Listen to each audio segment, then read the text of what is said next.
We have opened up the overflow room if anybody would like to go in there and sit. It is video. You can see it, see the meeting and everything. So just want to let you know that that option is there.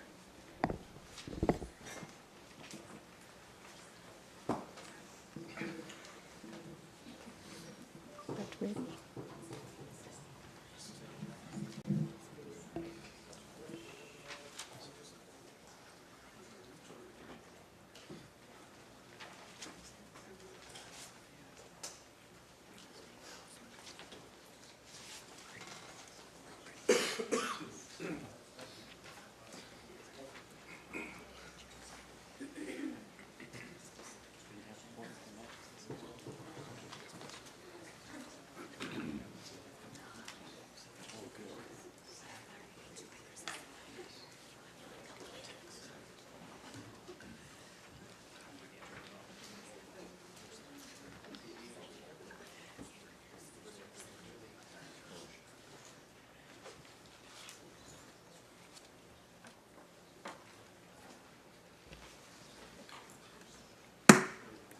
Call the February 20th Broken Arrow City Council meeting to order.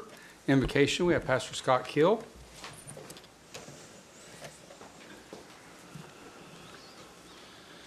Let's bow. Father, we ask your blessing on this meeting tonight. We are grateful and thankful to live in this town, to live in the state of Oklahoma, and we ask your blessing on our leaders, on our city council, and those that make those decisions that affect us. May we be good citizens, and may we act in wisdom. It's in your Son's name. Amen. Amen. Roll call, please. Wimpy? Here. Parks? Here. Lester? Here. Udi? Here. Thurman? Here. Please stand and join Councilman Parks in the Pledge of Allegiance. Salute. Pledge. Pledge allegiance to the flag of the United States of America and to the republic for which it stands, one nation under God, indivisible, with liberty and justice for all.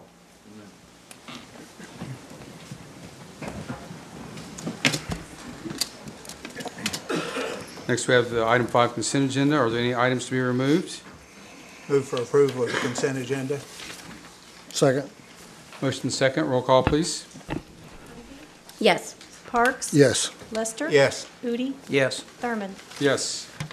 Item 7, public hearings, appeals, presentations, recognitions, and awards. Recognition of the 2017 City of Broken Arrow University of Broken Arrow University, Kobe U participants. Jeanette McCormick.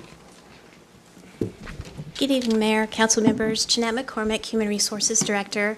I am thrilled to be here tonight so that we can recognize the 2017 Kobe U participants. We have several here in the audience, and they're excited to be here.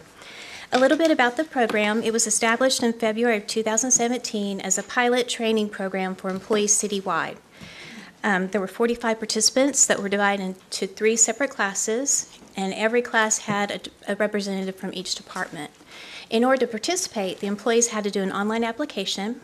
The department directors then recommended to the city manager who would participate, and he made the final selection of the classes.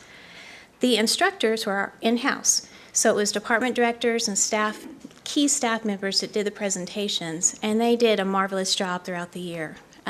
They were truly dedicated to the program, and I really appreciate all their efforts throughout the entire 12-month course. The goals of the program were to create an educated and informed workforce, assist with succession planning, and foster a relationship between the departments. It concluded in January of this year, and the one thing that I asked each class at the end was, what is the one takeaway that you could take away from Kobe U? And they all shared the same sentiment, and that was the relationships that they developed with their fellow coworkers was truly what was valuable about the program. And to me, that means it was a successful program for the city.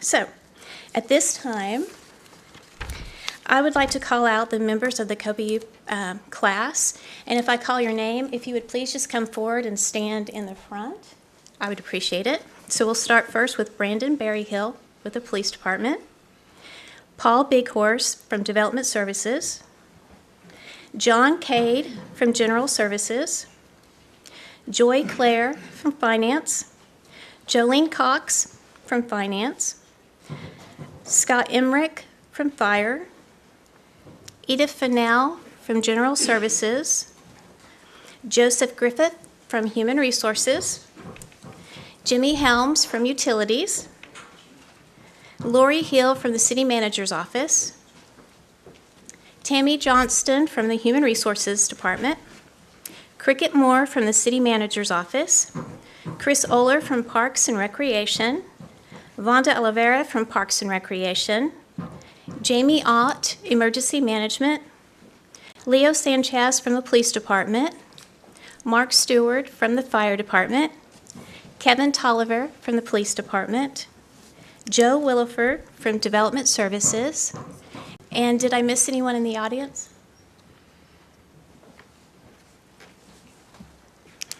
Please join me in recognizing the 2017 COBA U participants. They did a great job.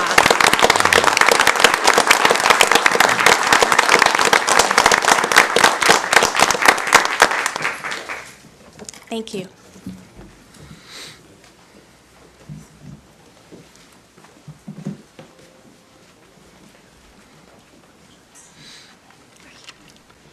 Thank you. That is a great program. I'm glad we're getting that started. It's good for our employees. Item 7B, presentation discussion on Shamrock the Rose event for Soldier's Wish. Beth Ann?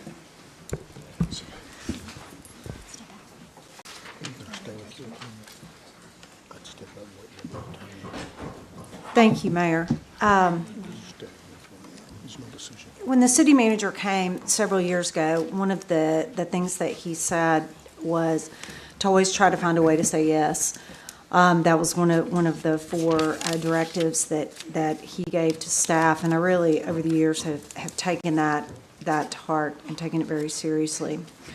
On December 21st, Council Member Deborah Wimpy, on behalf of BA Buzz and Soldier's Wish, submitted a special event permit application for an event entitled Shamrock the Rose that was scheduled to take place on March 10th, 2018.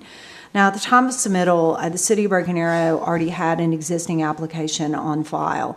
And one of the things that the Parks Department has done over the years is they've continued to evolve their tracking of events. And so we're able to track the receipt of various applications and when they come in. And so when the applications for special events come in, they're actually time and date stamped in the computer system. And so, like I said, there was actually an application for a special event on the same day. The hours were a little bit differently that was submitted before. But as we went through this process, the individual that had submitted that other application withdrew it. When the application came in, I was made aware of it, and I expressed some concerns about it because of the potential violations of state law. And I take my responsibility to the city council members, both collectively as a group and individually, very seriously. And so I immediately set to work on reviewing the applicable state law. One of the statutes that's most important and discussed, during the new elected official training, and also in our internal training, is Title 11, Section 8-113 of the Oklahoma statutes. It very clearly addresses conflicts of interest and provides that, except as otherwise provided by this section, no municipal officer or employee or any business in which the officer, employee, or spouse has a proprietary interest shall engage in 1, selling, buying, or leasing property, real or personal, to or from the municipality, and 2, contracting with the municipality. And obviously, there are some additional provisions that are incorporated into that particular statute, but in my mind, as me and my staff began the process of researching it, these were the two issues that were brought to the forefront based upon the application. Because as the council knows, but as others may not realize, if you file a request for a special event, oftentimes that's going to entail the closure of roadways. It could potentially entail a utilization of city facilities. And in this particular case, the application sought to utilize the pavilion. and of course the rights of way. The other issue was contracting with the municipality, because if somebody comes in and they file a special events permit, the permits are only granted pursuant to meeting certain criteria and expectations. And so I struggled a little bit with this, but I reached out to Margaret McMorrow Love, who's a very well-established attorney in Oklahoma City. And she and I both looked at the statute and had some follow-up discussions about it. And we believe that it does constitute a contract if you receive a special event permit, because, like I said, there are certain criteria and expectations that have to be met. So the city manager and I discussed it, and we contacted Councilmember Wimpy, and we asked her to come in, and we had a long discussion about the implications of this particular statute and our concern about the city manager approving a permit with these statutory restrictions.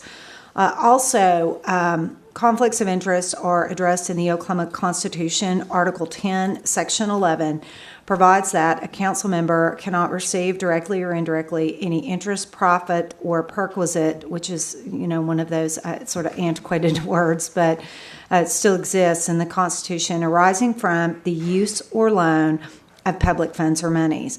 And so we were also concerned about the possibility of that particular section of the Oklahoma Constitution being violated. And so she very graciously came in, and we spent quite a bit of time sort of trying to understand what this event would entail, and also, providing some information on the law. After that meeting, I indicated that I was going to reach out to Ms. Love again, and so she and I had some extensive discussions about it, and then we had a follow-up meeting where I sat down and provided her with, again, I believe, with a copy of the statute and I can't remember the provision in the Constitution. But as we began to go through this process, we also had an opportunity to review a series of Attorney General's opinions. And the reason that I mention this is because it's a felony. It's very serious. It's sort of like the Open Meeting Act. And violation of the Open Meeting Act does not just result in contracts being held voidable. They're actually void. And that also, it's penal in nature, which means that it's a crime and you can go to jail.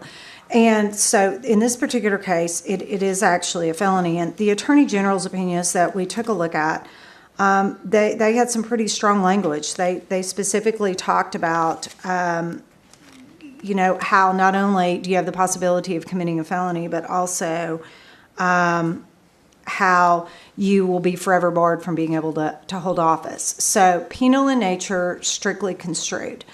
So we met with her again, and there was a subsequent application that was submitted.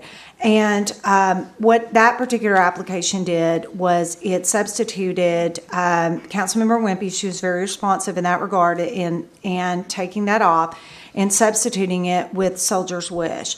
But for purposes of transparency, I mean, there were some things in there that frankly caused me a little bit of concern because her name and her company were still on there. And so prior to that time, she had indicated that she was represented by Mr. Stephen Gray, who I've known for a number of years.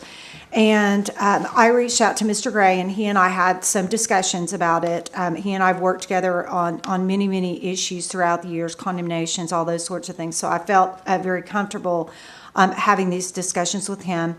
And we actually had a big meeting. And we had asked Councilor Parks to join us in this meeting because we felt like, based upon his years and years of service with the city of Broken Arrow, especially as a council member and as a businessman, that he might be able to provide some insight and perspective on this particular event. So as we work through those particular issues, we were really trying to find a way to say yes to this event. One thing that I don't think that I hope is not lost in all of this is the fact that this is a great event. I think over the years this would be the 4th annual event, and there are a thousands of people that come. And it's obviously for a great charity, provides a lot of benefit to a lot of people. But with that being said, it's an awesome responsibility, whether people embrace this or not. It's an awesome responsibility making sure that your clients don't violate the law. And so I've been, over the years, I've received a lot of criticism from people about belt and suspenders and you're being unreasonable and this and that and all sorts of things. And I don't want to say I wear that with a badge of honor, but I don't know, maybe I do, because I'm unwilling to place my bar license at risk for a decision that might potentially put my client at risk. So what we did is we all sat down and I prepared the fact sheet, which has been submitted, that really walks through all of the things that have been discussed. And Councilmember Wimpy and her attorneys and the city manager and I felt like it was very, very important to maximize transparency with regard to this particular issue, and it was very important to put everything out there so there wouldn't be any questions about what had transpired and how it had gone. There were some action steps that we felt were important to insulate not just her, but also the remaining council members and the city manager, to ensure that her volunteer role with this particular event was memorialized.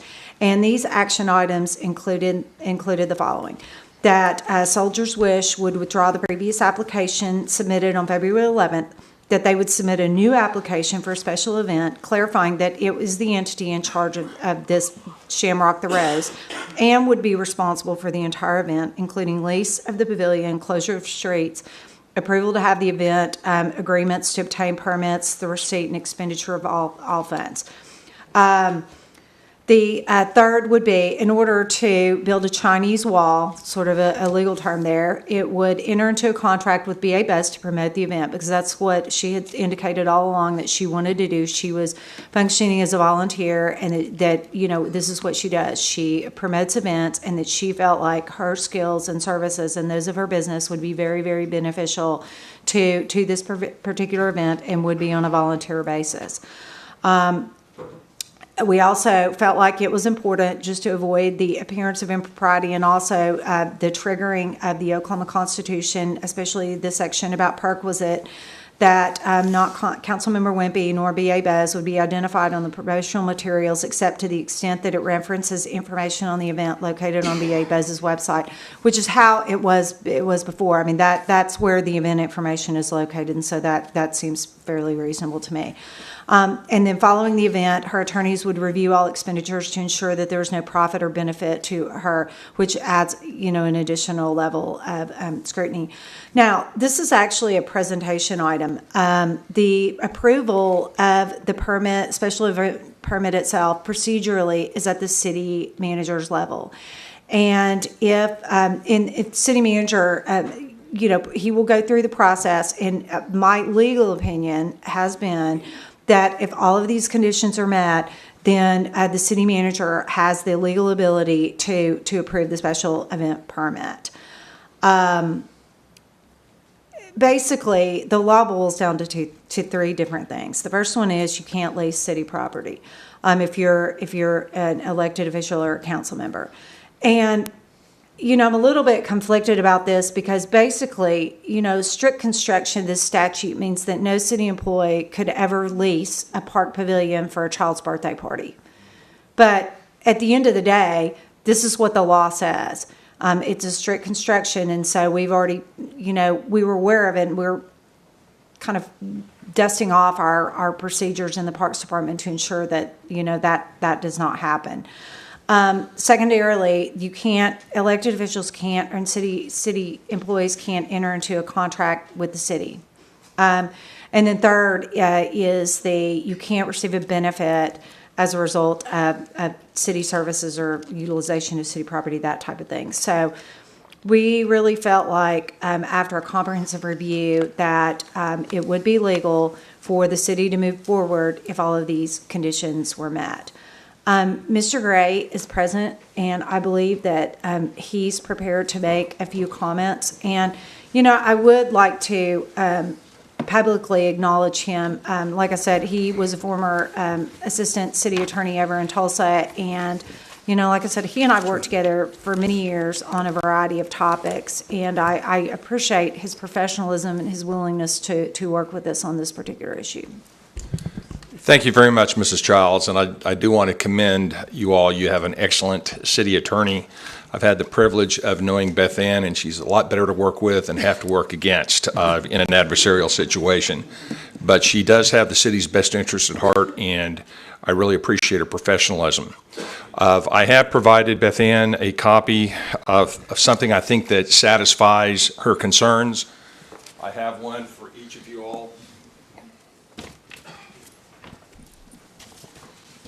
I apologize, I didn't get this to you sooner, Beth Ann. My secretary was sick yesterday, and I was out for half a day today in Muskogee County judging a moot court competition all afternoon in federal court.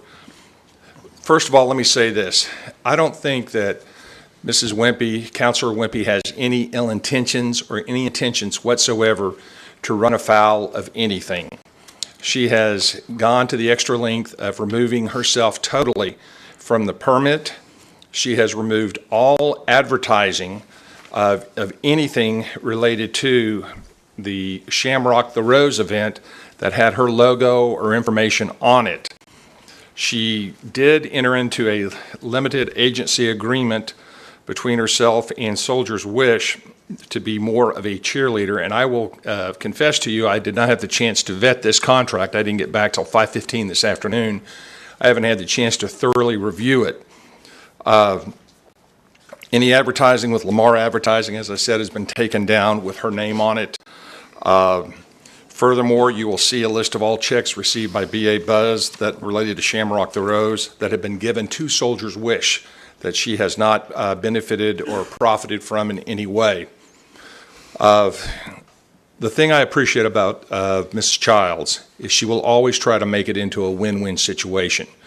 At the same time, trying to preserve the integrity of the office to which you men and women have been elected to. I think that is Councilor Wimpy's intention also, is to do right by you all, by her citizens, by the vets, and by the law. So the purpose of this presentation is to let you know that Mrs. Wimpy has been working overtime to try to satisfy the concerns. We're in a learning process, but the important thing is she's a gung-ho individual. She has always been a cheerleader for the city of Broken Arrow, and I think she has good intentions, and we're trying to keep it within the parameters of the law. I will be happy to answer any questions or address any issues that you all have. Any questions, Mr. Gray? Well, I think we have the 5 items here. The question would be, do you feel like that she's met those 5 items? Councilor Parks, I do believe she has met those 5 items. I will confess that the limited agency agreement, I don't believe that's part of the item. I did not see that till 5:15 this afternoon. But I think it does, my cursory review of it seems to indicate it does indicate that she's strictly as a volunteer. She's not to receive any payment. She's not doing anything. As I recall, Councilor Wimpy, you're not even handling any of the money with that. Is that correct? From that point on, yes. So in my opinion, it does. But if there are any concerns, we're certainly willing to address those and satisfy any concerns that the city attorney has or any of the city councilors have in order for this event to go forward for our veterans. Let me just make an observation. And it's not a decision of the council. We're not voting on it as expressed. But I really pushed for this to come to this meeting because I felt like it needed to be transparent. Yes, sir. I felt like it was it's something that could be very divisive for the city, and I didn't want that. I didn't want the social media to pick up anything that was, maybe this was discussed or maybe this is what was discussed tonight. As a veteran, I'd be very disappointed if it didn't go on because of supporting the soldiers' wish. But in defense of the staff, and the city attorney and the city manager, I feel like, and I felt like, I made this comment in the meeting, the state law, we can't go asunder of it. I agree. And I think when it comes down to it, it's not to put a lot of pressure on the city attorney, but it comes down to what she feels like is legal. So I wanted a discussion in the open meeting so all the facts would come out. But at the day's end, I think it's going to come down to what Beth Ann's recommendation is. So it's in convincing her and not us that I see your position. Well, we will do whatever it takes to satisfy the city attorney. And the thing I appreciate about, I live in Broken Arrow also, and we are number 29 in the United States, according to a newspaper article back in October of 2017. And I think part of that reason is because we've had transparency and openness and tried to do things according to the statutes. So, again, I commend the city attorney. Of having been a city attorney for Owasso and the city of Tulsa, our job is to be a guard dog, and sometimes people don't like it when we bark. But it is a very necessary duty, and it's not an easy duty, and I understand that. But I defer to what the city attorney would say, but with this expression that the limited agency agreement that I have seen received this afternoon, of my client has indicated that she would totally step out of that if necessary for this to go forward. So we will do whatever it takes to make this event happen. Mayor, if I can, please. Thank you, Steve. I'd appreciate it if you would talk to Beth Ann about the limited agency agreement. I mentioned to Councilmember Wimpy, I had some concerns about it, but I do think that you all should visit because there's a couple of points in there that do give me pause. Okay. And I mean, first and foremost, I want to get to yes. I want to be able to issue this permit because I think it's an awesome event for all the reasons that have been mentioned tonight. So I'd like to do that before, the end of the week. Yes, sir. Okay. And Mrs. Childs, I will be happy to make myself available whenever your schedule can coincide with mine. I do have court in the morning, but I will clear out my day to knock this thing out. Are there any other questions? Any other questions or comments? I would say thank you for your service. I know it's one of the most thankless things to be in an elected position. So I know it's not easy. It's very time consuming. So thank you for being the servant of the least. So thank you. Thank you, Steve. Next, we have Richie Stewart signed up to speak.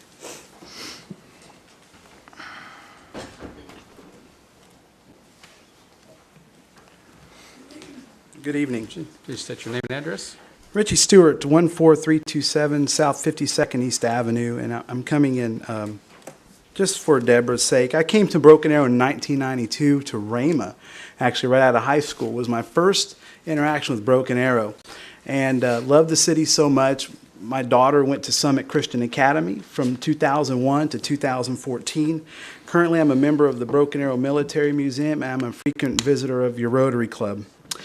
I attended my first Shamrock event 4 years ago, and I can tell you that event sets the bar for every other downtown event in Oklahoma. I loved the Shamrock the Rose event.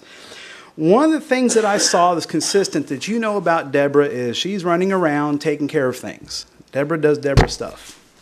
One thing Deborah cares about the most is this community. Deborah cares about the soldiers. And I, for years, have known her to have an integrity that's above reproach. She loves the community and wants nothing more than to see the downtown thrive. I want to end with this by saying that in Rotary Club, and there are some of you that are on Rotarians with me, Deborah, Councilman Wimpy, Councilman or Vice Mayor Udi, is it the truth? Is it fair to all concerned? Will it build goodwill and better friendships? Will it be beneficial to all concerned? That's our four-way test. So I just ask one thing in going forward, that whenever we look at various conflicts, that everyone will be judged under the same scrutiny we have just seen Councilor Wimpy put through as well. Thank you for your time, and thank you for your service to Broken Arrow. Thank you. Thank you. Next we have David Barnes.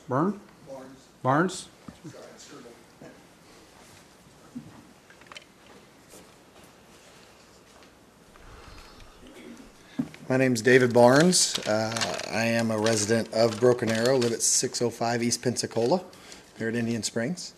First, I want to say I don't come to very many meetings like this at all. I am a pretty proud Broken Arrow resident, proud Broken Arrow business owner. I want to keep my business here forever. And just this process of watching you, and I appreciate everyone here trying to keep any negativity from coming on to Broken Arrow, because I think what you all are creating downtown Broken Arrow is better than anything in Northeast Oklahoma by far. And by protecting it, I know Deborah had no intention on skirting by or anything like that, and I appreciate you being diligent with that. That being said, I want to talk on behalf of Deborah. You all obviously know her through being a councilwoman, and she lives and breathes Broken Arrow. She is so proud to be from Broken Arrow and help build Broken Arrow to what it is and what it will become. She lives her life to help others. She constantly tries to be selfless for Broken Arrow, for the residents, for Soldiers Wish, for the veterans. And that's the reason I'm actually one of the sponsors, one of the main sponsors for the event. And I did it because of Broken Arrow, for my pride in Broken Arrow, to be anything, to be a part with Deborah and to help veterans. Those were my three main reasons to become. I've never been a sponsor to an event like this, and I'm proud to do so. And I don't even like beer, and I think I'm over a beer burden. But that being said, I just want you to know that I'm speaking on behalf of her, that she has the purest heart in this entire endeavor. And I appreciate you guys again. Thank you. Thank you. Council, have any more comments? Okay, we'll wrap this up, and I'll move to item. We don't have any citizens signed up to speak. A citizen opportunity to address the council. So go to item 9A, consideration, discussion, possible approval and authorization to execute fiscal year 2017-2018 collective bargaining agreement with the IAFF. Jeanette. Good evening again. Jeanette McCormick, HR Director. The city's negotiation team began contract negotiations in March of 2017 with the International Association of Firefighters, local number 2551. It was for a fiscal year 2017-18 labor agreement. On January 17, 2018, the bargaining teams reached a tentative agreement. The union president advised on January 26 that the local membership had ratified the proposed agreement. The agreement provides for the following changes as outlined in the fact sheet. It includes administrative revisions to the grievance procedure and compensation articles, an increase from 7 to 8 shift employees eligible to schedule vacation if the number of suppression operational personnel exceeds 49 on any shift as of December 1st of each year, a change to the 40-hour employee vacation accrual, increasing the monthly accrual for employees with 15 to 17 years of service, a 2% increase in the city's contribution to the union's insurance plan, revisions to the administrative operating procedures known as the AOP in the uniforms, minimum staffing, officer development, digital imaging, and memorandum book subjects, a 2% base wage increase for all bargaining unit members effective July 1st, 2017, and an additional 2% base wage effective January 1st, 2018. Staff recommends that the council approve the collective bargaining agreement and authorize its execution, and I'm happy to answer any questions you may have. Any questions of Jeanette? Make a motion to approve the collective bargaining agreement with the International Association of Firefighters, Local 2551, for fiscal year 2017-18 and authorize its execution. Second. Motion second. Any discussion? Roll call, please. Wimpy, Yes. Parks, Yes. Lester, Yes. Udi, Yes. Thurman. Yes. Item 9B, consideration, discussion, and possible approval of and authorization to execute professional services agreement with Catalyst Commercial for assisting the city in a revitalization strategy of Elm and New Orleans area. Farhad. Good evening, Mayor and Council. This is pertaining to the revitalization study and proposal for the Elm and New Orleans area. Back in November last year, we placed a RFP to do a small area plan for this study.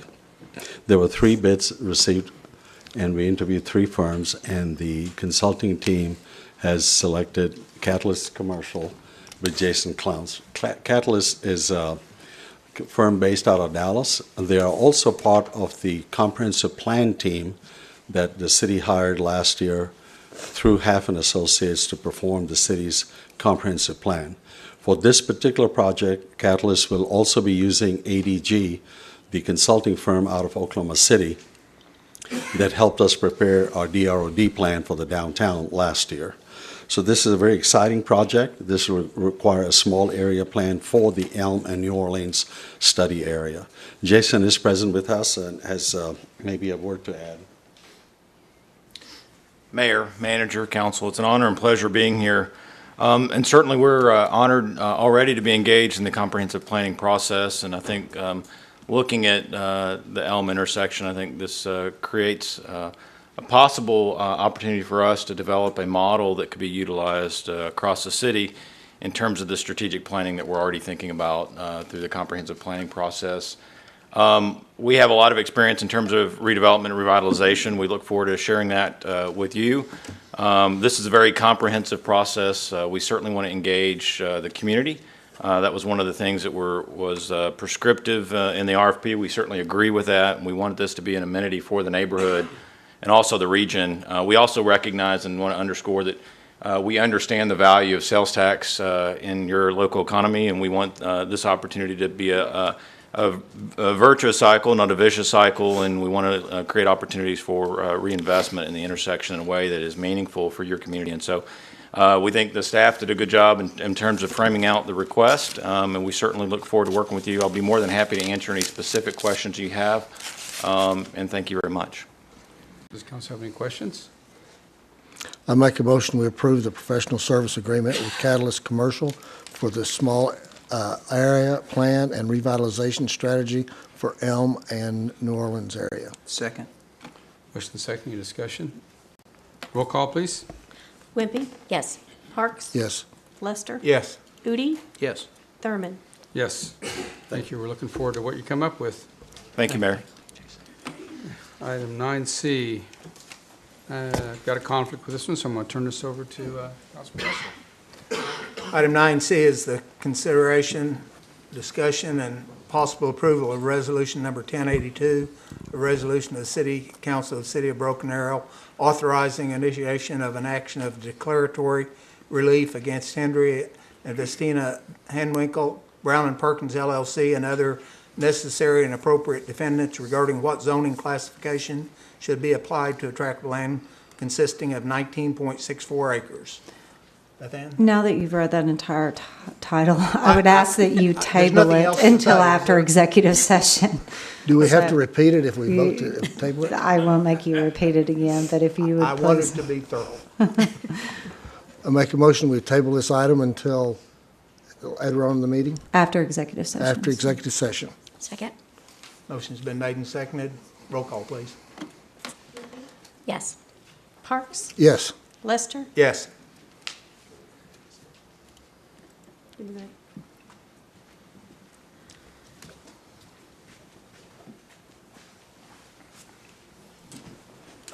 Sorry. Okay, item 9D, consideration, discussion, and possible approval of resolution number 1088, a resolution of necessity to condemn property located at the southeast quarter of Section 12, Township 18 North, Range 14 East, Alex?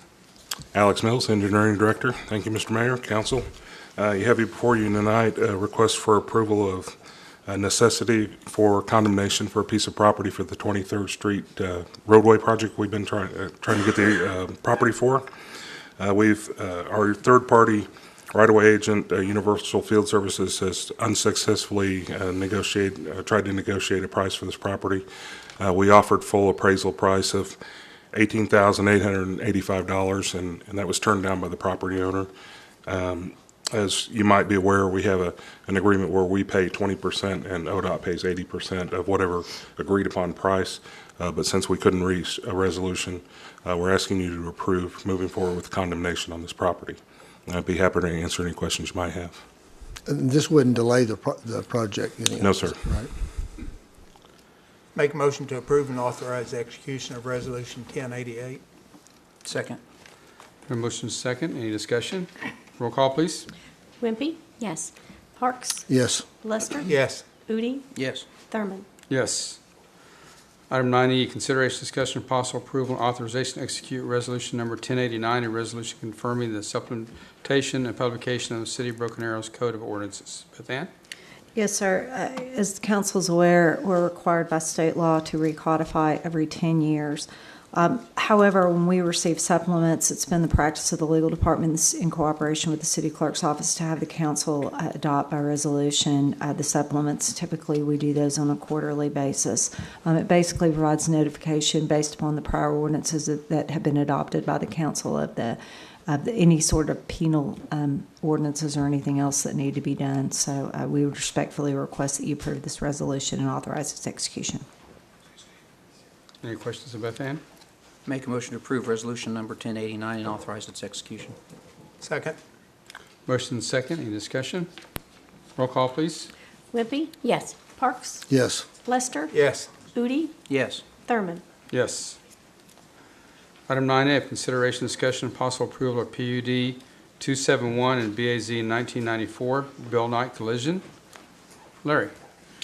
Good evening, Council, Mayor, and City Manager. My name is Larry Curtis. I'm Plan Development Manager for Development Services.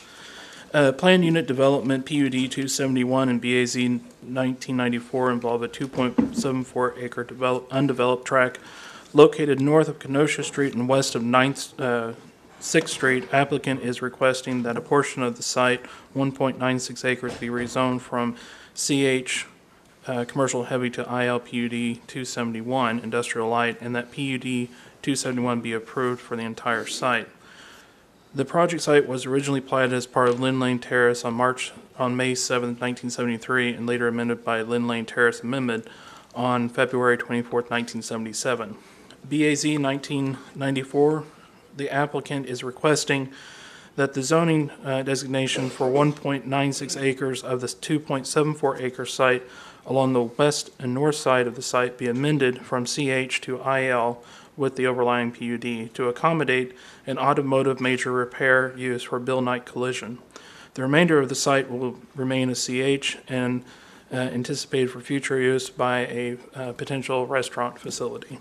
The primary deviations associated with PUD include a reduced rear setback along the northern portion of the property and a proposed 6-foot wide internal landscape border, reducing from a 10-foot requirement as standard by our zoning code. The property is designated as level 6 in the comprehensive plan.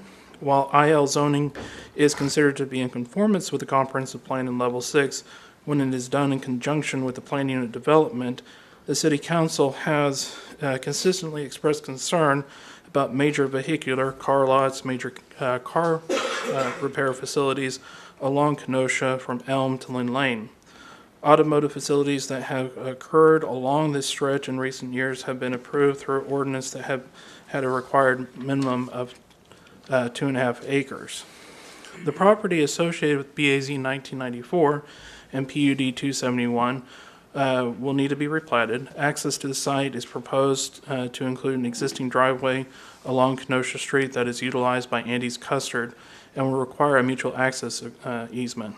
2 additional access points were originally proposed along 6th Street, although the applicant is in agreement that the eliminating of the southernmost driveway along North 6th Street is recommended by staff. In the meeting of January 25th, 2018, the Planning Commission recommended approval by a vote of 3-0 of PUD 271 and BAZ 1994, subject to the conditions of 2 through 7 in the recommended staff report, but struck condition 1 from the recommendation, which stated that the site plan shall be modified so that the industrial IL use is located in the rear side of the and that commercial heavy is located on the front side along Kenosha Street. The applicant was not in agreement with staff recommendation to rotate the site plan so the auto body repair facility is located on the north side rather than along Kenosha Street. The Planning Commission at the time concurred with the applicant and supported the proposed site plan that was along with the PUD that would be along Kenosha Street. The recommendation is to approve PUD 271 BAZ 1994 as recommended by Planning Commission. The applicant is here if you have additional questions, and I'm of course here to answer any questions that you may have. I have a question of you. If I'm looking at this correctly, then the property that's on the southeast corner is for a future restaurant. Is that right? That would be correct. Is that with the proposed site plan is that the property would be through the replatting process, 2 lots would be created. Okay. And so the southwest side would be for the collision center, and the remainder lot would be for the proposed restaurant. Okay. What I'm questioning is the point of ingress and egress. Is it going to come in on that property on the southeast corner and then go over to this property?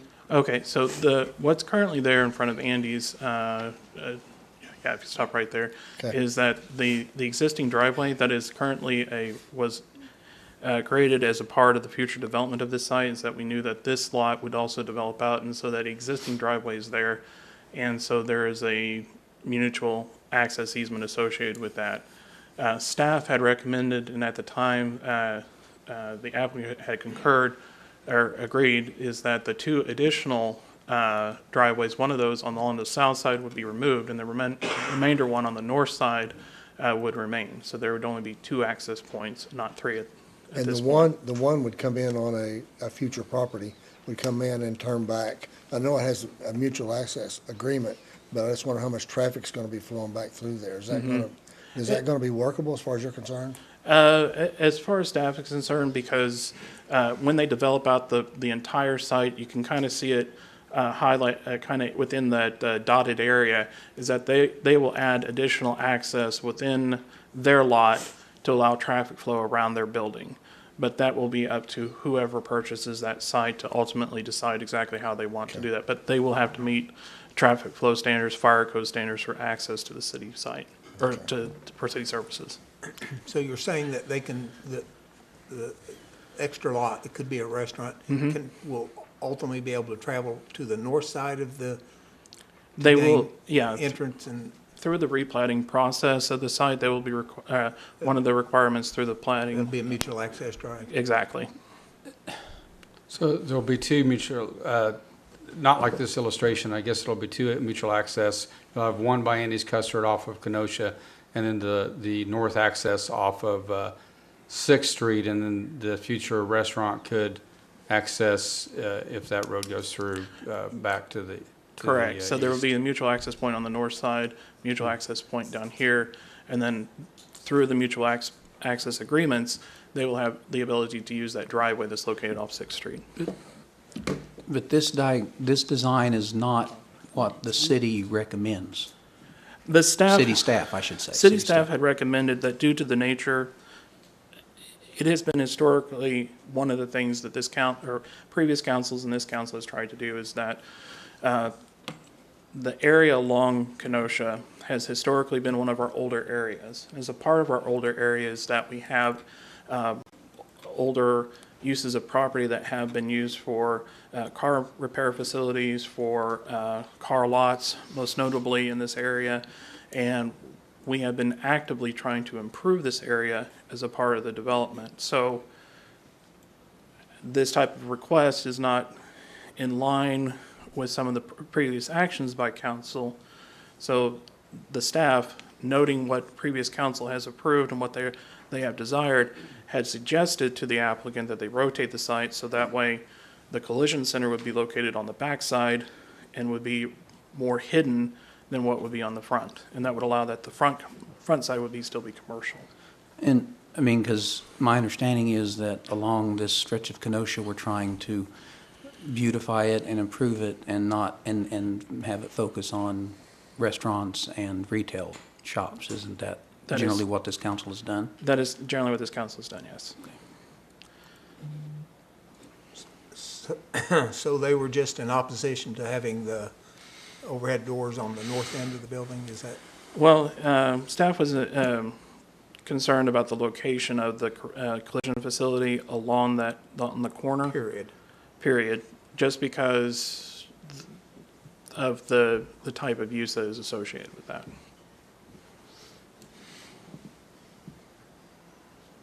Because this would essentially put two automotive service places with a restaurant between them. Yeah, and let me kind of explain a bit about Take 5, just to kind of explain to council, is that Take 5, which is next to Cotton Patch, which is on the other side of 6th Street, that is a minor repair facility, and since, it's an oil change, you can get your tires changed. It's not an automotive repair facility. It doesn't have a paint shop in it, things along those lines, and that was already zoned for that use. So when the developer came in, they simply had to come in and provide a site plan because it already was in agreement with the zoning ordinance.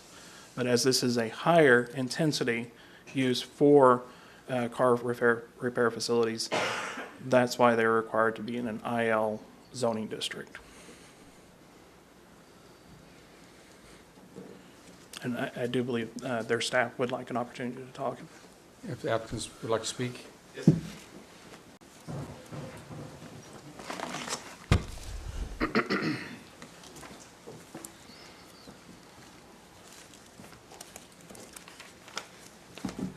My name is Malik El Khoury with Khoury Engineering. I'm the applicant. I'm representing Mr. Bill Knight, and I'm going to give him the floor.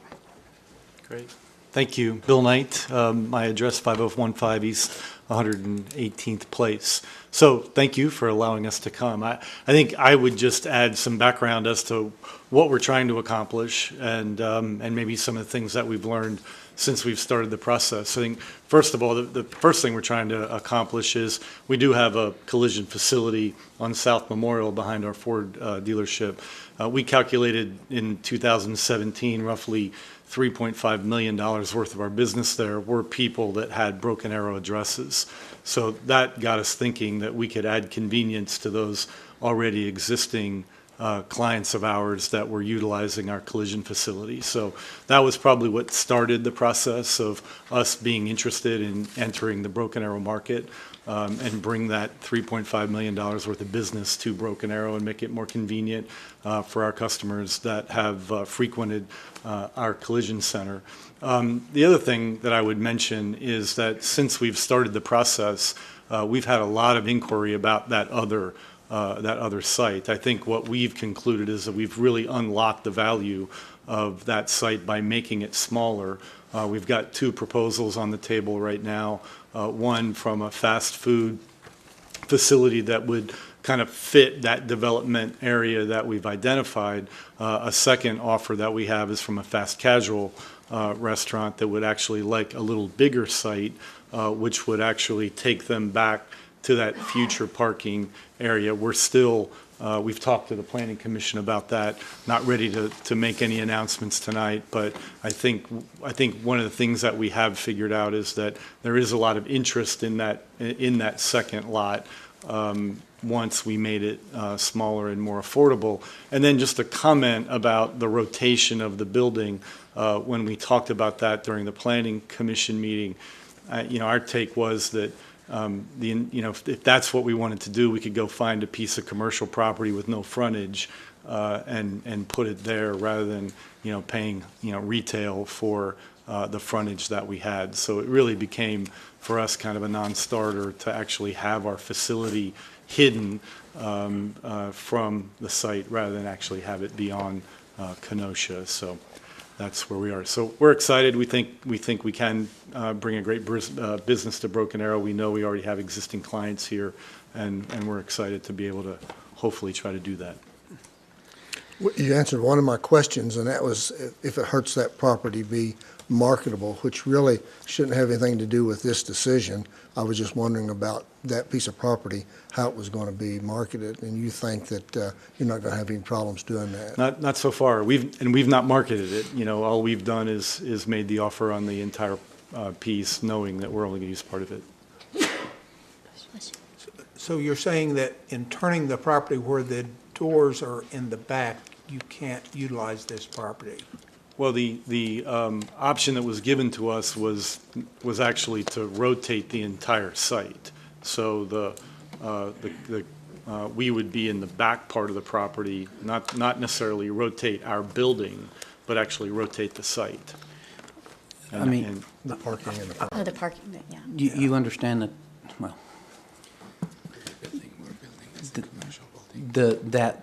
I mean, from my perspective, approving this would be to establish a precedent we've been trying to move away from, which is having car service type businesses on this strip of road. Sure. So I struggle with that. Can we have the building elevation on screen, please?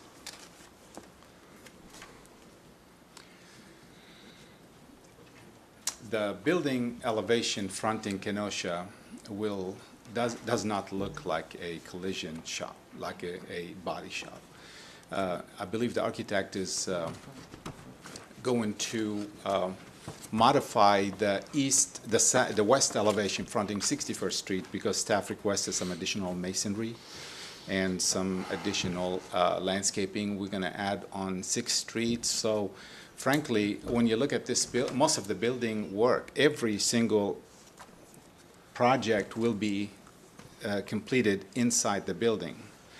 I mean, I'm not sure if the overhead doors will be open or closed, but.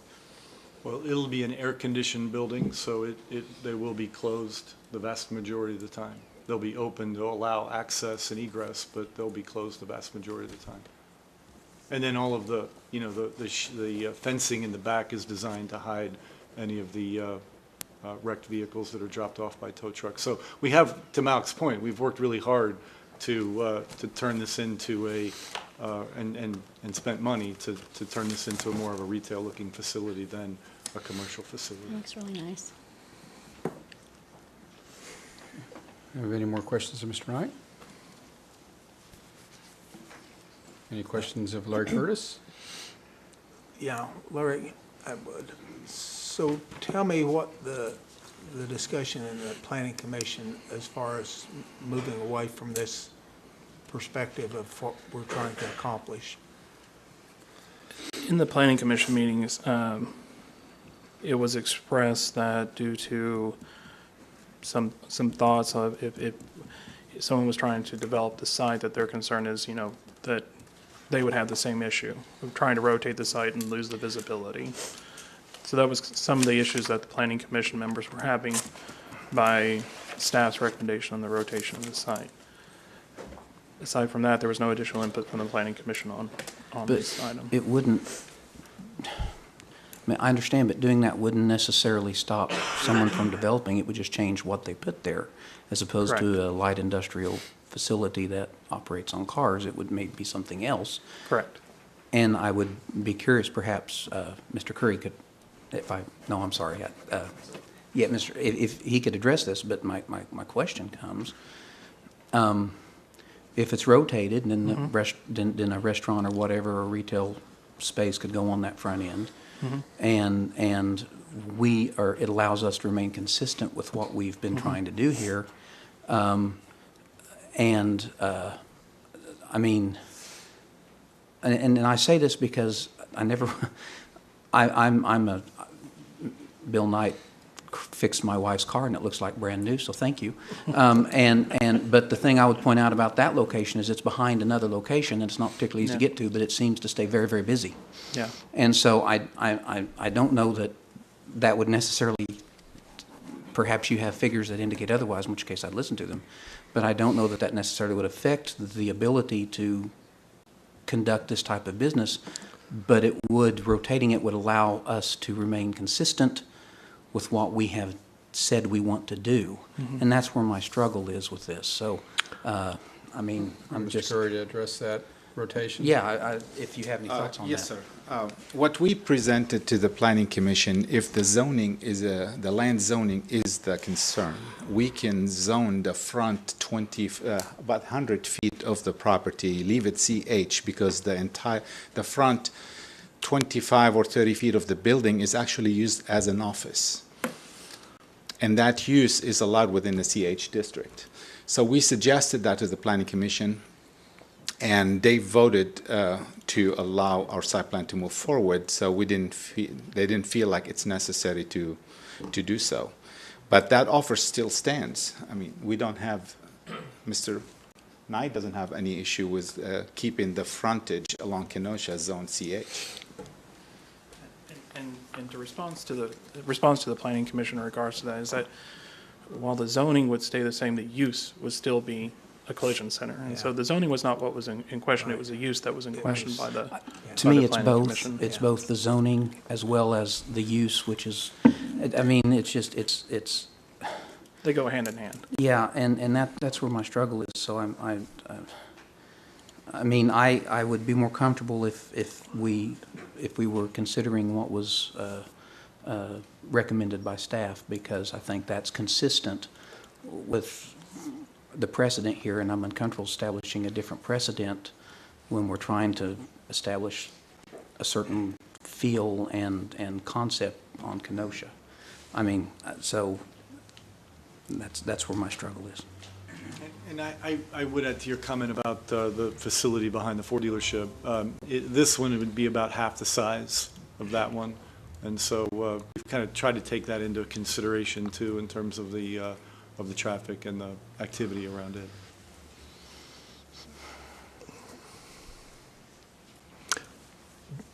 But you're already branded, so people are going to know. I mean, it's just a matter of advertising that you're in a certain location. I mean, I agree with the Vice Mayor. I hate to set a precedent and change what we've established. If you could locate it on the backside of the lot, I think it would be more palatable. Explain to me how it's going to work if you put it on the back side. Are you going to move all the parking that's in the back up to the front? Well, I kind of like the looks of the building, the way it's sitting in there right I don't mind the looks now. of the building. I think it's. And I don't want cars they're working on parked out front. No, I'd but- rather be parked out back. But it changes our focus on what we were doing along Kenosha of making it more retail instead of. I realize that, but I just don't want, I don't mind the cars, if the cars are gonna be there. Most of the cars that go there are probably gonna be something wrong with them. I'd rather for them to be parked in the back. And to answer Councilman Parks, and for staff's response, is that it was our envision. Can you rotate that by any chance? I don't know if you can actually. That's yeah. pretty easy to rotate then. Yeah, just. Well, it's There we go. done. Voila. Voila. See, we've solved the problem. Okay, can you do a 180 if you don't mind? Yeah, okay, wait a minute, go back to 180, sorry, I'm Yeah, upside down. There you go, or one more. There we go, okay. So the way staff was envisioning this, Councilman Parks, is that it would essentially kind of lay out like this, is that the facility would front 6, their storage facility, their parking area for their cars would be located, what would be essentially behind Andy's currently, what would be essentially behind Andy's, and it would kind of lay out like that. That's what staff was thinking. There would still be, as proposed, as they had proposed, which was to put a very nice masonry fence around it, still be hidden, but that's what staff was suggesting. That's my concern, really, if we approve this, is making sure, and I know you're concerned with that too, with the way it looks, Mr. Knight, and that's to keep those cars they're working on out of view of the frontage on 71st Street. Yeah, and I would add, we're used to being near, so our facility on South Memorial it butts up to a housing development. And one of the things that we provided the Planning Commission was a letter from the HOA president saying what great neighbors we had been. So we're used to being close to residential. We're not going to be anywhere near as close here as we were. So we're used to working on cars inside. We're very, we're very particular about what it looks like on the inside and the outside. So I can assure you that, the doors will be closed. It's a air-conditioned building. I completely get the concern of, I can't change the fact it will be a collision shop. But I think we've worked really hard to try to make it one that is very presentable and something that'll make you guys proud to have us be on that corridor. The doors do not have windows, is that correct? Correct.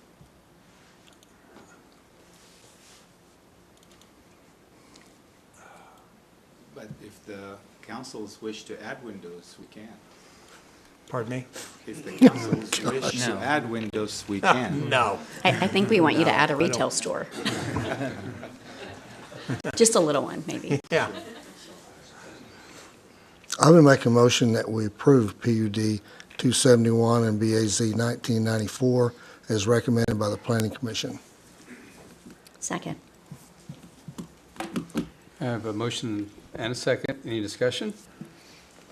Okay, roll call, please. Wimpy, Yes.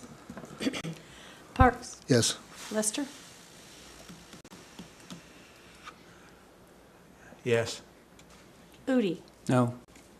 Thurman. Yes. Thank you. Thank you. Thank you very much. Appreciate it. Okay, item 9G, consideration, discussion, and possible approval of PUD 272, Restore House, 0.64 acres, DM to PD 272. Larry. Show continues, folks. On to the next one. Plan unit development, PUD 272 involves a 6.64 acre tract located on the northwest corner of West Knoxville Street and the South Main Street. Applicant is proposing to use the existing building and structure for an outdoor event facility. According to the applicant, the proposed Restore House will provide a casual place offering comfortable space for wedding, parties, gatherings, and photographers. Facilities used as primarily as event centers, such as the proposed Restore House, are categorized as a place of assembly and are allowed by right in ON, office neighborhood zoning districts, or by specific use permit within all agricultural, residential, mixed-use, and commercial office zoning districts. The proposed Restore House meets all but one of the requirements of a specific use permit, having less than a lot area of 2 acres. However, instead of a specific use permit, the applicant has submitted a PUD. No new buildings are being proposed, and the existing building would be used. PUD 272 also states that hours will be from 8 a.m. to 10 p.m. In addition, it states that customers are renting the venue for specific time slots per a contract that they have agreed to. To comply with city noise ordinance, the customer is also required to acknowledge the requirement. All noise must end by 10 p.m. The property associated with PUD 272 is designated as level 5 in the comprehensive plan. The comprehensive plan states that conservation, preservation, and redevelopment is encouraged in level 5. With PUD 272, the applicant is making an effort to preserve the existing structure on the property. Therefore, the development proposed with PUD 272 is in accordance with the comprehensive plan. The Planning Commission, in their meeting on January 25th, 2017, recommended conditional approval by a vote of 4-0 of PUD 272, subject to the conditions of approval indicated in the attached planning staff report. No one spoke against this item. It is a recommendation from staff that PUD 272 be approved per Planning Commission and staff recommendations, and I'm here to answer any questions that you may have. Yes, sir. We're not trying to rotate this one, right? No, sir. We are not trying to rotate it. Mayor, I will say, just council remembers a few months ago, we had some folks come to city council and express some concerns, and as a result of that, city staff reached out to the owners, Nick and Jamie, and they have been very cooperative with us in terms of addressing any issues that we have with regard to the noise, as well as making sure they're in compliance. And so I would strongly recommend the council that we move forward and approve this, because I think it's great business, and they were very responsive to whenever we went to them. This sounds like this solves any of those concerns Yes. also. It's a good solution. Yeah, if I so. understood everything Yes. ends at 10 o'clock, so we don't have to worry about noise issues. That is correct. Does the council have any questions? Make a motion to approve PUD 272 as recommended by the Planning Commission and staff. Second? Motion and second, any discussion? Roll call, please. Wimpy, Yes. Parks, Yes. Lester, Yes. Udi, Yes. Thurman. Yes. Item 9I, consideration, discussion, and possible approval of the appointment of Pablo Aguirre to the City of Broken Arrow Planning Commission to replace Carolyn Isabel Carr for the remainder of a 3-year term. Larry? We skip H. I think we skipped H. Did I skip H? I Yeah. sure did. Sorry. They're Rose very Event similar. Center, okay. Another event center, I just looked right over it. Consider discussion possible action regarding PUD 270, Rose Event Center, 0.4 acres. Okay. Planned unit development PUD 270 involves a 0.4 acre tract of land located between Inola Street and Jackson Street along the west side of the side of South Main Street. Applicant is proposing to use the existing building for an indoor event facility. According to the applicant, the proposed Rose Event Center will provide a venue for weddings, receptions, class reunions, family reunions, birthdays, anniversaries, and etc. Facilities used as primarily as event centers, as notated in the previous report, are by right within ON zoning districts and by ability through a specific use permit in other districts. As with the previous staff report, the proposed Rose Event Center meets all but one of the requirements, which is the 2 acres, and so they are applying instead of a specific use permit with the PUD. Property associated with PUD 270 is designated as level 5 in the comprehensive plan, and they will continue to use the existing building on site. So therefore, per the requirements of the comprehensive plan, it will meet those requirements. The Planning Commission, in addition to that, no new buildings are proposed, and that the existing building would be used. With PUD 270, applicant is suggesting that an 8-foot fence could be constructed along the abutting residential district if necessary. In addition, PUD 270 states that no outdoor music will be allowed on the premise and that hours will be limited to 2 a.m. unless there is a lock-in party. The Planning Commission, their meeting on January 25th, 2017, recommended conditional approval by a vote of 4-0 for PUD 270, subject to the conditions of approval included in the attached Planning Commission fact sheet.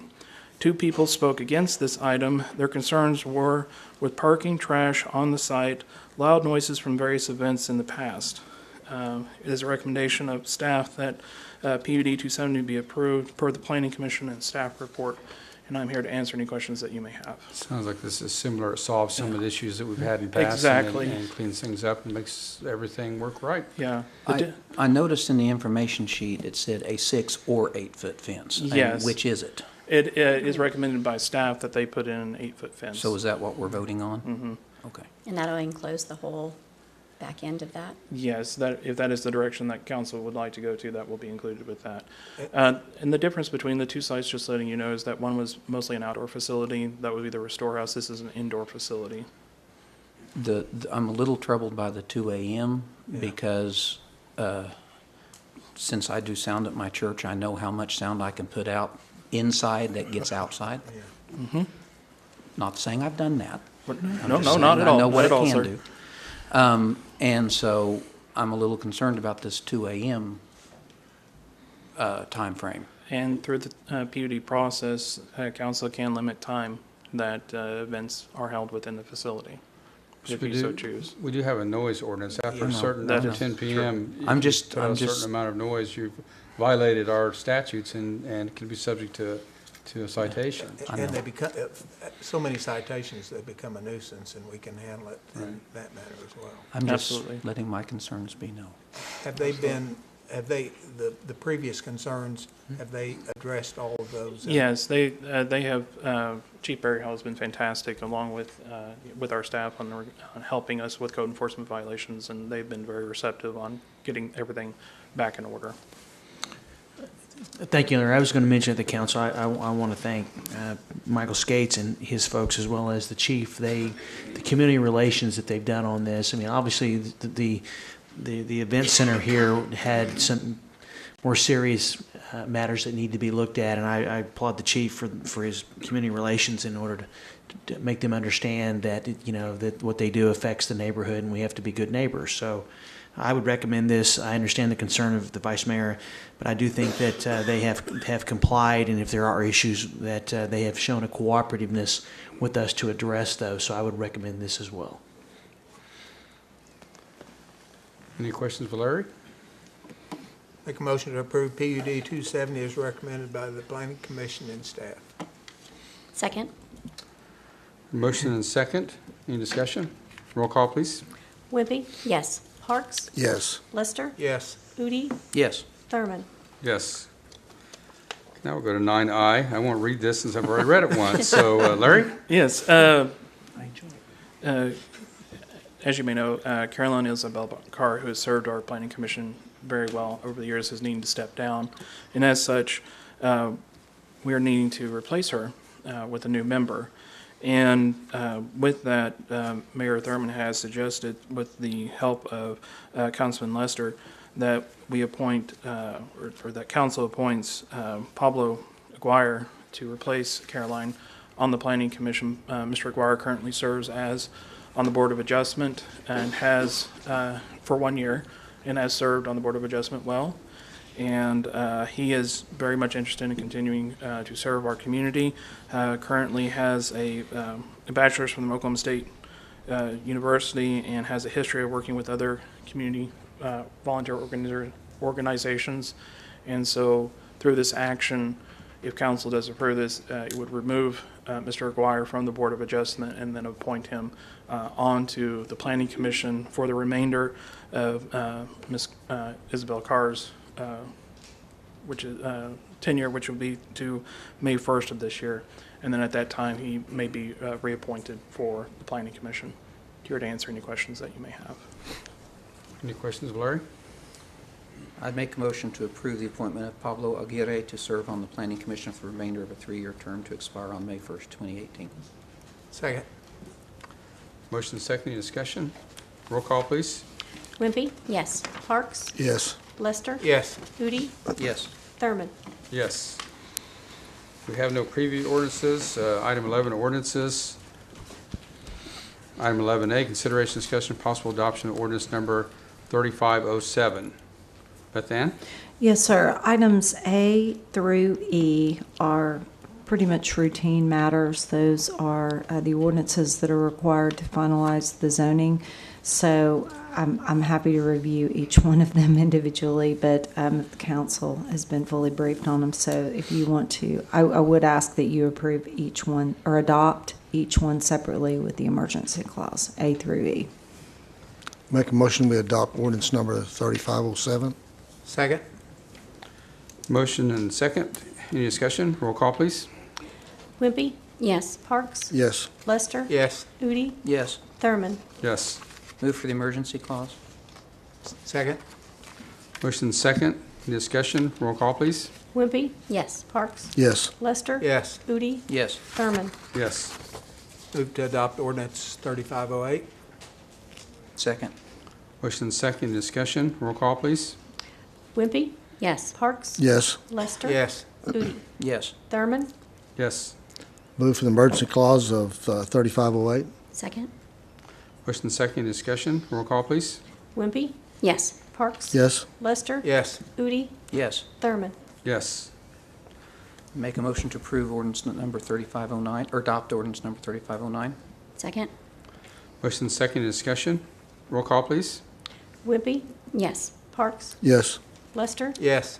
Udi? Yes. Thurman? Yes. Move for the emergency clause. Second. Motion and second. Any discussion? Roll call, please. Wimpy? Yes. Parks? Yes. Lester? Yes. Udi? Yes. Thurman? Yes. Move to adopt ordinance 3510. Second. Motion and second. Any discussion? Roll call, please. Wimpy? Yes.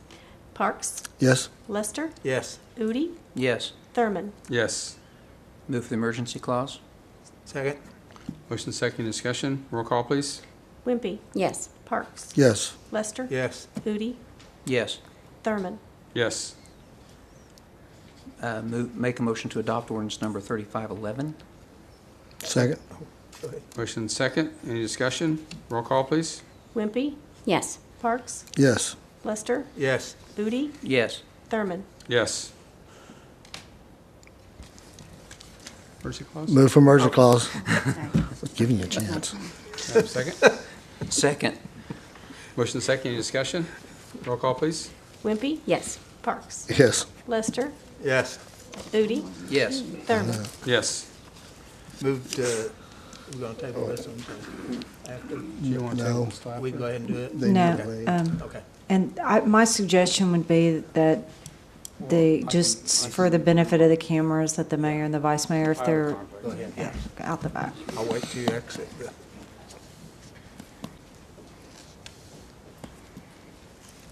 got it?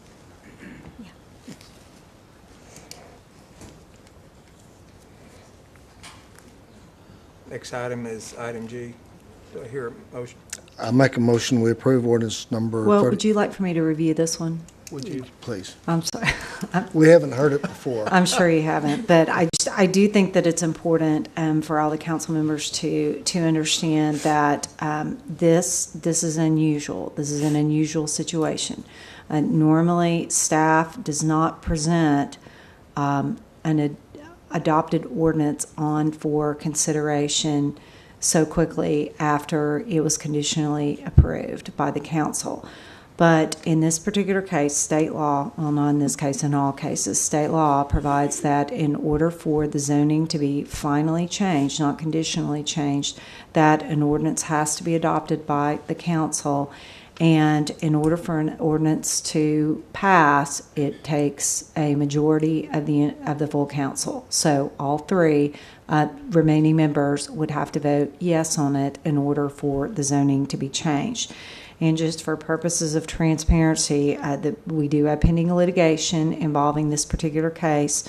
Some local residents, the Hannah Wickles, they have filed a lawsuit against the city and against the developers regarding this particular rezoning application.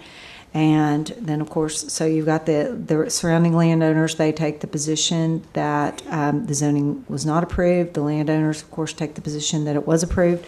But this vote right here settles it once and for all. So the declaratory judgment action, we'll talk about that more later, but that is in the reason, frankly, in addition to the pending litigation, that staff is deviating from its normal process and bringing it before the council, because our feeling is that if the council were to conditionally approve and that sometime in the future it came back and the ordinance were not adopted, it would expose the city to considerable liability.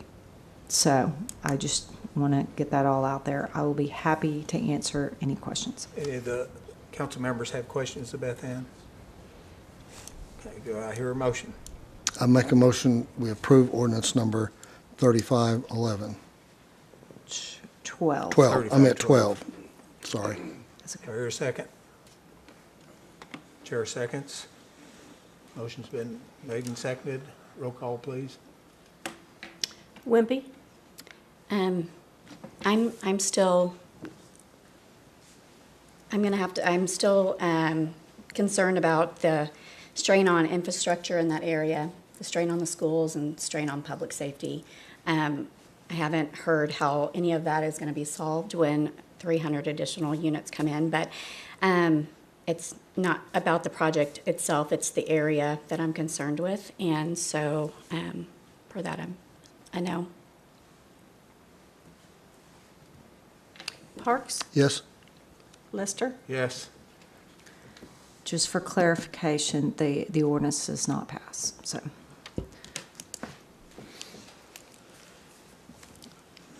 Good job.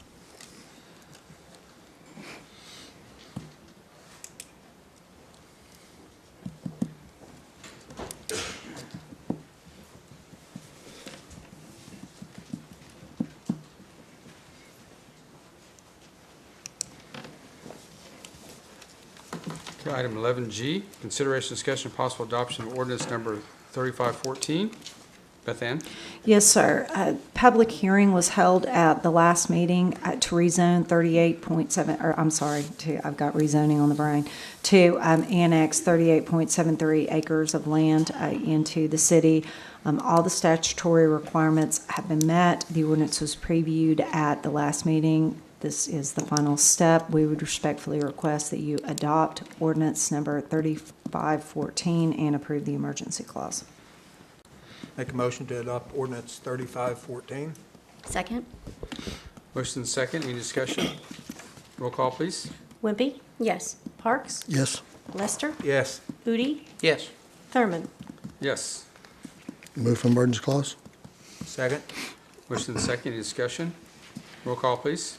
Wimpy? Yes. Parks? Yes. Lester? Yes. Udi? Yes. Thurman? Yes. Okay, item 12, remarks and inquiries by governing body members. Any remarks or inquiries? I have a one item. I went to a breakfast a week ago, or on, I believe it was a Monday morning here at the city. I did commit the city to continue doing that every day, at least once a week, because the staff just loved it, and I thought it was great. The morale and everything, compliments to the staff and whoever headed that up. I really didn't commit you to it, but I certainly would be in favor of continuing that because the staff really enjoyed that opportunity. Yeah, it was, I thought it was a positive. In fact, as I was leaving the event, I left with the city manager. Several members of staff stopped us and said, hey, this is great, and said just what Councilman Parks said, this is a great morale booster. So I think it's, except that I proposed that in the future, the council should be assisting the directors in serving the staff. So I one-upped you, see. I didn't Didn't do go that. that far. But anyway, I thought it was a good event. We It do certainly plan on was. asking the council to participate, as the vice mayor has suggested. Right, good. Anything else?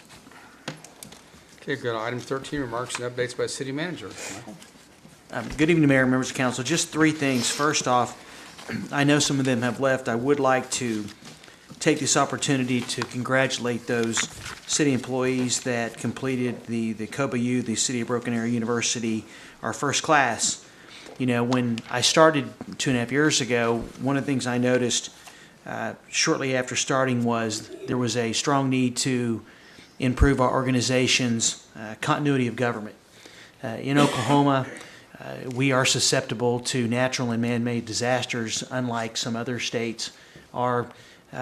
Fortunately, you know, we have some really great folks. What I learned was there was a need for individuals in other departments to have a better understanding on how the other respective departments within the city operated more specifically.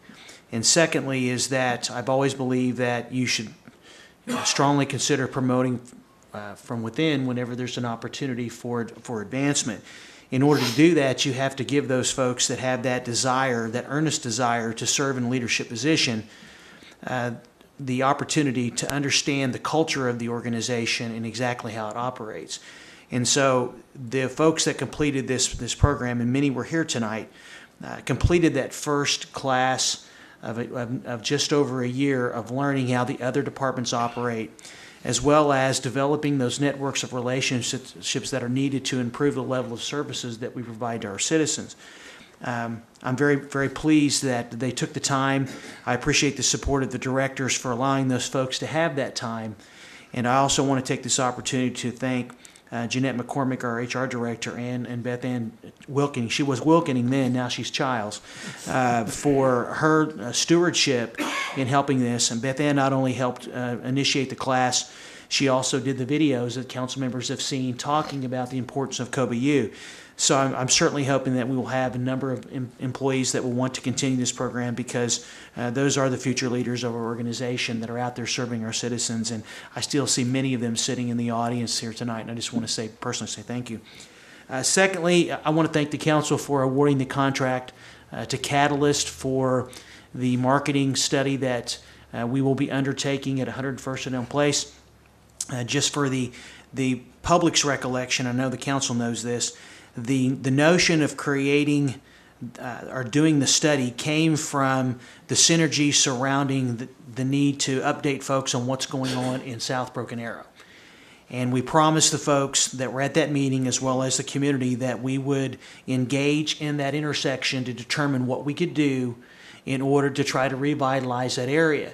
It's very similar to 10, 12 years ago when the city council had the foresight, along with other citizens, to do a downtown study. They actually put something together and they came up with a plan. Well, and today, with the state of retail and the state of commercial, it's much different than it was just a decade ago in the way people shop. And it's very clear that a lot of people today are not interested in just always going to big boxes. They're looking for an experience. Those shopping centers were built in a time when that's the way people shopped. And there could be opportunities for the city working with a well-qualified consultant, which I think we have. And what's really cool about this team is it's not just a bunch of academic folks that are going to come in and give you a theory. They put together a group of people that actually understand what is necessary in that area. And then they have actual marketing brokers and realtors that have made these deals. And they also have connections with site selectors around the country that if we're able to put something together, over time, we could actually work with the owners of the shopping center to redevelop it. It may take a quadrant at a time. It may take a package of the city assisting with the development of the open properties on the south side, east and west, respectively, behind the existing shopping centers. But without a plan, I don't think we're going to go anywhere further. So there have been a lot of comments, very positive about the fact we're doing this. And then those, anytime you're spending public dollars, I think you need to justify it. And so I want to thank the council. I want to thank Farhad for leading that initiative. We had 3 qualified consultants, and I think we picked any one of them could have done it, but I think we picked the best one, and I'm looking forward to work with them. And then finally, the council, the general bond obligation, the public forums are kicking off this Thursday night at 6 o'clock. We will be in South Broken Arrow for the first one, and then we will be at Forest Ridge and then at Battle Creek.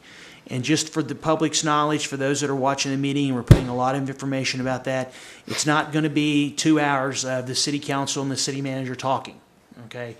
What it's going to be is welcome from the mayor, and I'm asking all the council members to give just a brief few comments about the importance of the forums, the package, why we need their support, and then we're going to take a few minutes and I'll explain the process that we're going to use, when the vote's going to be, why we need their input, how we will select the projects, and then we're going to turn the folks that are there at all 3 events loose to go around in what I call a Department of Transportation style, to where the residents can actually meet with the engineering department, with the street and stormwater, with parks, and we'll have scribes at every one of those stations to hear the comments and feedback about the proposed projects from the community. There's going to be a table for the council as well.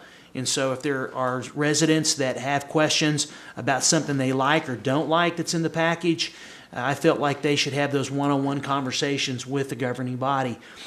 We will compile all of the results, and then we will put those together in a report, and then we will use that feedback as we begin the painstaking process of having to pare the package down to within the dollar amount that the city council decides. And that's going to take a month. At least a month for us to cut, because as the council knows, there's about $280 million worth of projects, and use the maximum time frame and amount of funds available to keep it at a no tax increase to where we use the same level. We have to get under $210 million. If the council says that we're going to go to something less than 10 years, then obviously we're going to have to reduce those amounts even further. And there's not one worthy project that is on that list that really shouldn't be given full consideration. So I do not envy the council members of having to make those decisions. I will say is that the groups that have the potential to be on the bond on the 28th of August, the Broken Arrow Museum and a couple of others, they will be there as well to give an opportunity to explain their projects to the public. But I will say is this package is transportation upgrades driven, both in terms of road widenings, intersection expansions, as well as a heavily in neighborhood and street maintenance. That's what's driving this project, but there are some great quality of life projects that go with that. So I'm looking forward to the first session, and we will make adjustments in the second and third forums based on the feedback from folks in terms of if we need to adjust the format or we need to add more stations, and so we'll be very flexible. But I'm certainly looking forward to Thursday night's forum. Thank you, Mayor. Okay, we do have an executive session, so I would entertain a brief recess to go into Bama and Beta. So moved. Second? Motion and second. Roll call, please. Wimpy, Yes. Parks, Yes. Lester, Yes. Udi, Yes. Thurman. Yes. Call the Broken Arrow Municipal Authority meeting to order. Roll call, please. Wimpy, Here. Parks, Here. Lester, Here. Udi, Here. Thurman. Here. Item 3, consideration consent agenda. Are there any items to be removed? Move to approve the consent agenda? Second? Motion and second. Roll call, please. Wimpy, Yes. Parks, Yes. Lester, Yes. Udi, Yes. Thurman. Yes. We have no public hearings, appeals, presentations, no general authority business, no executive session. Make a motion to adjourn. Second? Motion and second. Roll call, please. Wimpy, Yes. Parks, Yes. Lester, Yes. Udi, Yes. Thurman. Yes. I'll call the Broken Arrow Economic Development Authority meeting to order. Roll call, please. Wimpy, Here. Parks, Here. Lester, Here. Udi, Here. Thurman. Here. Item 3, consideration consent agenda. Any items to be removed? Move to approve the consent agenda. Second? Motion and second. Roll call, please. Wimpy, Yes. Parks, Yes. Lester, Yes. Udi, Yes. Thurman. Yes. There's no general authority business, no executive session. Move to adjourn? Second. Motion and second. Roll call, please. Wimpy, Yes. Parks, Yes. Lester, Yes. Udi, Yes. Thurman. Yes. We're back in regular session, ready to go in executive session. I'd entertain a motion to, for a brief recess to clear the room for executive session. So moved. Second. Motion and second. Roll call, please. Wimpy, Yes. Parks, Yes. Lester, Yes. Udi, Yes. Thurman. Yes.